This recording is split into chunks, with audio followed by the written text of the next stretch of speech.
virtual reality. It's completely immersive, and some people lose all track of their actual surroundings.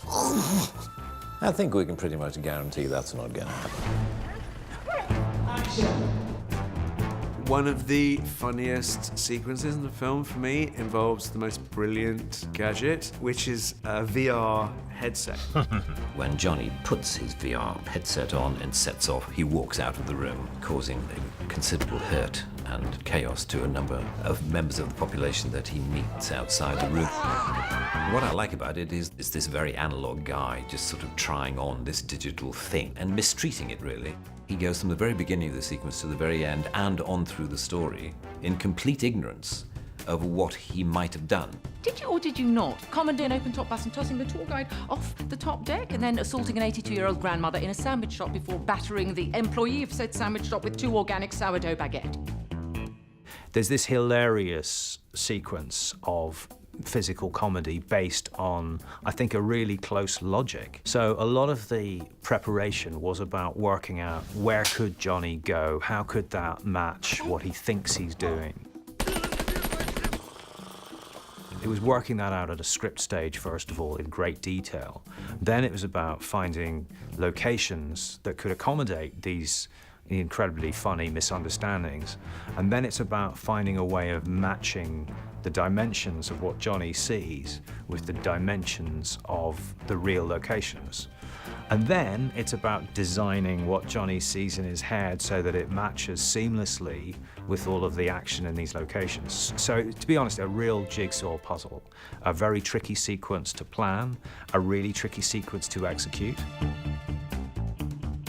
That whole sequence was very enjoyable. This was a number of weekends in London, just trying to put it all together and keep Rowan protected and get him to do as much as we can, including crossing the road with moving traffic. Rowan's schedule was quite tight, so we had a week with Rowan, and we did a rehearsal for the fight on the bus, some general falling, sliding on the tables. And then during the shoot, we get little moments with Rowan of things that are coming up that we can then backtrack over and just tweak. Action. Cut there. When we first cut it together, we didn't have the virtual reality POV, the computer-generated stuff that Johnny sees. We just had my storyboards. Nobody was laughing. And I was, you know, really hoping, no, it can be, let's keep working up the VR POV, let's kind of take it to the next stage, I'm sure it'll get funny.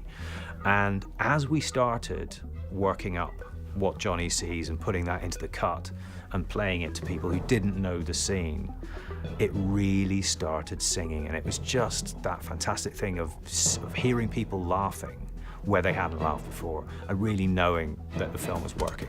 Sorry, sir, but you're going to have to leave. A film like this stands or falls on the basis of laughter. There's no other yardstick. If people aren't laughing, it's not working. So the VR sequence, I'm really relieved to say, has become a huge fun thing for people and an enormously fun part of the movie to experience. And I'm thrilled about that because it really was probably the most carefully plotted, planned sequence we've got in the movie. I enjoy visual jokes and I enjoy silly movement. Often when you watch people with VR headsets on, of course they are in their own world. You know, they're not in the world in which they are physically sat or stood, and exploiting that for humor felt to me to be an absolute no-brainer. Is everything all right, sir? Yes, I've done it, Bob. Child's play, I don't know what all the fuss is about.